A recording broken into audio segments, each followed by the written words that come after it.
ഈ സർക്കാർ സ്കൂളിൽ പഠിച്ചവരുടെ ഓർമ്മകളിൽ പ്രത്യേകിച്ച് 80-90കളിലൊക്കെ ഒരു മനോഹരമായ കഞ്ഞിപ്പുര, ഇങ്ങനെ വിറകടുപ്പിന്റെ കരിപുരണ്ട ഒരു കഞ്ഞിപ്പുര എല്ലാവരുടെ ഓർമ്മകളിലും തിളച്ചു മറയുന്നുണ്ടാവും. 12:30 മണിയൊക്കെ ആകുമ്പോഴേക്കും ആ കഞ്ഞിപ്പുരയിൽ നിന്ന് റേഷൻ അരി ഇങ്ങനെ തിളച്ചു മറയുന്നതിൻ്റെ ഒരു മണം വരയ്ക്കും.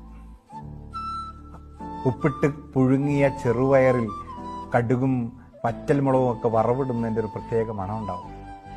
12:50 ആകുമ്പോഴേക്കും കഞ്ഞി വിളമ്പാനുള്ള 2 പേരെ വിളിക്കും. അതിലൊരാളായിട്ട് മിക്കവാറും ഞാനും പോകും.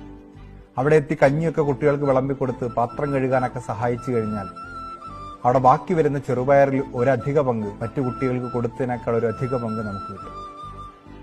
അവിടെ പറമ്പിലൊക്കെയുള്ള കാന്താരിമുളകൊക്കെ അരച്ചു ചേർത്ത് ഉപ്പും ചേർത്ത് ഒരു നല്ല ചമ്മന്തി, ചിലപ്പോൾ ഒരു ചുട്ട പപ്പടമൊക്കെ സ്നേഹമായിട്ട് തരും.